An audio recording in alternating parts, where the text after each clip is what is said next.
Salut les amis de Baba Show, merci encore les amis de la confiance renouvelée, merci de continuer à liker, merci également de continuer à vous abonner. Amis téléspectateurs, que vous soyez dans les 14 régions du Sénégal, mais également partout dans le monde, vous aussi qui êtes dans les lits malades et aussi au niveau des hôpitaux, on vous souhaite prompt rétablissement. Ceux qui sont également aujourd'hui en prison, on vous souhaite de recouvrir la liberté, de retourner chez vos proches, également de rester sur le droit chemin, Inch'Allah. Rabi, l'actualité donc c'est sur Baba Show. Les amis, on va parler déjà du point Mercato, notamment avec nos joueurs sénégalais, avec bien entendu Nicolas Jackson aujourd'hui et sa visite médicale du côté des Blues de Chelsea. Qu'est-ce qui se passe, quelles sont les attentes et tout. Nous y reviendrons en détail, Inch'Allah. Avant tout, les amis aussi, on va parler de Francesco Totti. Francesco Totti, les amis, a dit que Paulo Dybala pouvait garder son numéro 10 tant qu'il restera joueur de la Roma. Et il espère que Dybala pourra rester des années comme lui, il a fait, lui qui n'a jamais joué dans un autre club, à part l'AS Rome. Bien entendu, il veut que donc continue à porter le maillot de l'AS Rome. Pendant ce temps également, Lionel Charbonnier s'en prend à Kylian Mbappé. Pour lui, Mbappé doit arrêter d'être versatile.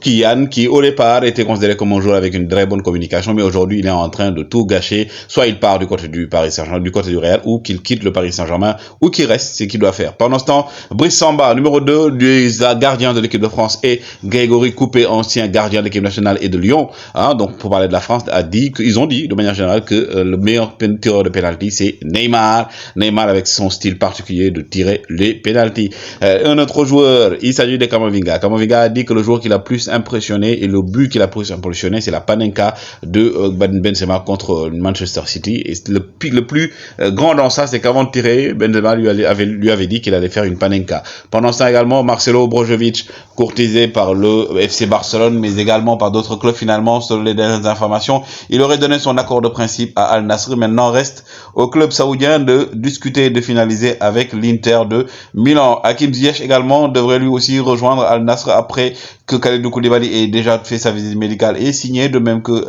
Mendy qui doit y être le lundi, lui, il devrait aller du côté du club de Cristiano Ronaldo, Al Nassr. Visite médicale, ok, pour Nicolas Jackson, le joueur international sénégalais, donc va paraphrer un contrat de 8 ans jusqu'en 2031. Il a donc passé sa visite médicale avec succès. Nicolas Jackson, je l'avais dit que c'était pendant ce week-end qu'il devait donc aller du côté de l'Angleterre. Les contrats sont signés et tout.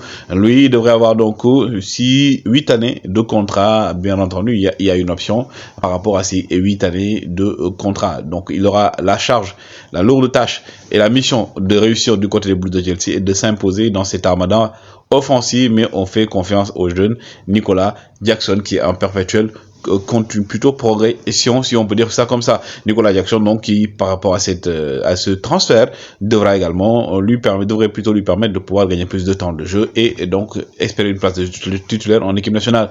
Pendant ce temps, Abdallah Sima, lui, devrait être prêté du côté de Glasgow Rangers après donc son prêt du côté donc de Brest, d'Angers plutôt. Il devrait donc lui être prêté cette fois-ci du côté des Glasgow Rangers. Les amis, c'était les informations qu'on voulait vous donner. C'est toujours un plaisir de vous servir. N'oubliez pas, continuez à liker, continuez à vous abonner, à agrandir la famille parce que c'est tout ce qu'on vous demande pour nous accompagner.